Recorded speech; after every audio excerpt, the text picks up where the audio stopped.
So let's chat for just a moment that August is Make a Will month. And while I will tell you that making a will is important, sometimes, especially in the state of Arkansas, it's not enough. A will can still go through probate. So if you own your own home, you need to check to make sure that you have a beneficiary deed on it, which basically says when something happens to you or something happens to you and your spouse, it then goes to whoever you have listed as the beneficiary.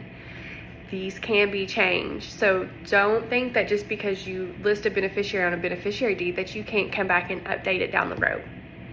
Same thing with financial accounts, meaning your bank accounts, your investment accounts. You need to have PODs on it, which basically just stand for Payable-on-Death. We need to make sure that there are people listed. And I know it's so easy to forget. In fact, I happen to have a bank account that someone caught that there were not PODs on it. So they let me know so I could get that listed. With my clients, when I talk to them at their annual review, we go over their beneficiaries because sometimes life just happens. Those beneficiaries pass away. Sometimes there's a divorce. Sometimes there's just a falling out, and we just need to update those beneficiaries to make sure that these assets go to the person that you want them to go to.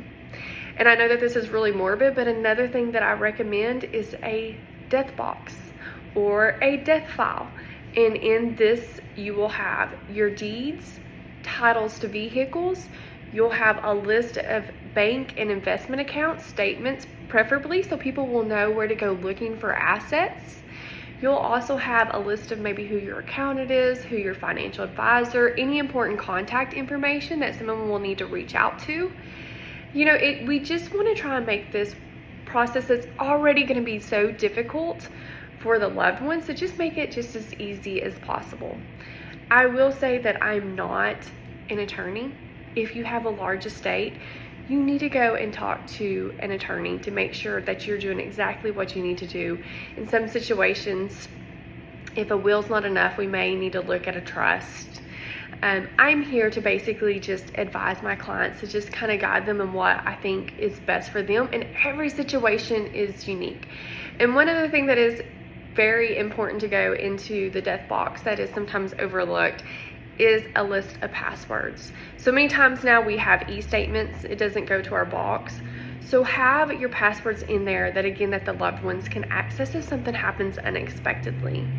Again, I know this is not an easy thing to think about, but it's an important thing for us to think about. So many times when I meet with clients, the red flags fall under the estate planning and what happens upon death. And if this isn't taken care of, it can end up being an expensive consequence for your loved ones. And again, this is already such a hard process when you lose someone that you love that we just don't need to make it any harder on them. If this is something that you have questions about, please do not hesitate to reach out. Again, I'm not an attorney, but I can help walk you through this as much as I can to make this easier on your loved ones down the road.